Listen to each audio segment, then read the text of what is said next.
was out doing a delivery one late night. It was probably the longest drive I have ever taken for a pizza delivery.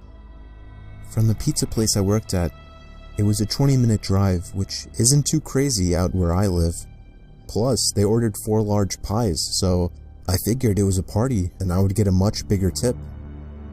Navigating the dirt roads at night was always annoying though. I pulled up to the given address. It was some old, sketchy-looking building literally in the middle of a forest clearing. There were no cars parked anywhere or any lights on.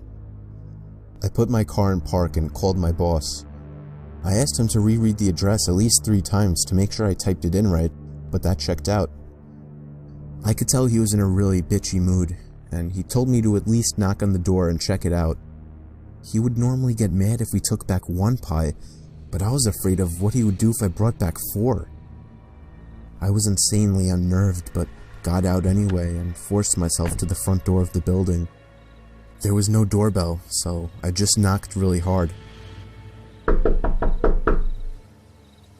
I heard nothing and didn't really expect to hear anything. I was extremely disappointed, not because nobody answered the door, but because I was realizing that it was all a waste of time and gas. I knocked one more time out of desperation, and then began to hear some kind of rustling noises from inside of the building.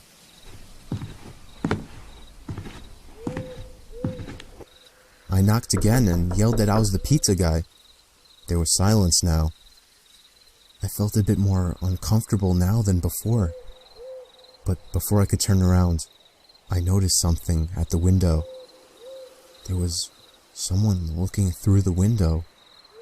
I couldn't tell if it was a man or a woman. All I noticed were their eyes. Their eyes were open wider than I knew possible, staring intently at me. I was disturbed enough by this and dropped the pizzas and ran back to my car. The shitty thing wouldn't start until turning the key for the 3rd time. I drove off the grass and back onto the dirt road, but I felt the car rocking about, shaking and bumping.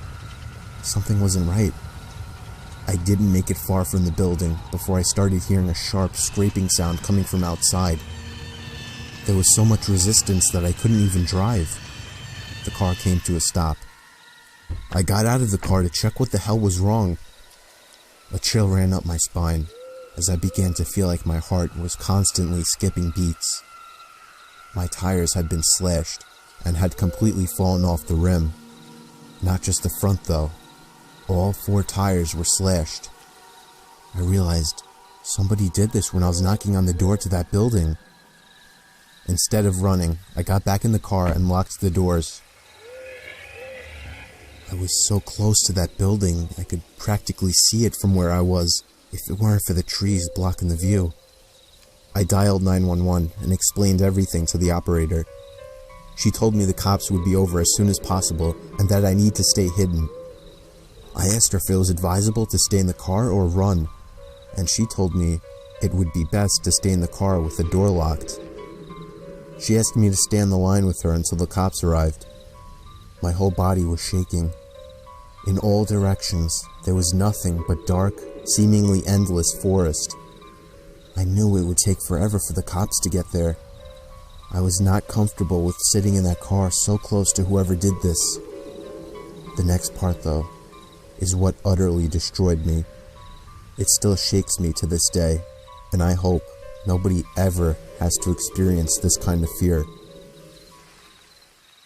As I was scanning all the windows, making sure nobody was outside, I looked in the rearview mirror, and there was the same person I saw at that window. Eyes open wider than ever. I could see now that it was a woman, and I could ever so slightly see a smile begin to spread across her face. I opened my door and full-on sprinted into the woods, not caring how much noise I made. I ran until I was out of breath, which didn't take long, and I hid behind a giant log on the ground. I tried to cover my loud breathing with my hand, as I waited and waited for what felt like hours, until I finally heard sirens in the distance. I gathered up all the stamina I had left to run all the way back in the direction of the dirt road. Eventually, the glowing red and blue lights came into view, and I had never felt better in my life. They were parked in front of my car, investigating with flashlights. I came out yelling at them like a lunatic to help me. I fell to the floor and started to gag, almost throwing up from running so much. They picked me up and began to question me, to which I explained everything to the best of my ability. One of the two cars drove over to the building, and the two officers began to search the building. They came back with nothing except for a couple of spiky objects. These objects were exactly the same as the ones used to slash my tires. The cops guessed that it was some kind of sick, demented couple, being that I saw the woman, but unfortunately they were never found, and that still kills me to this day. I obviously quit my job right after that and started working at a local grocery store. I know that I'll never forget seeing that woman at the back of my car.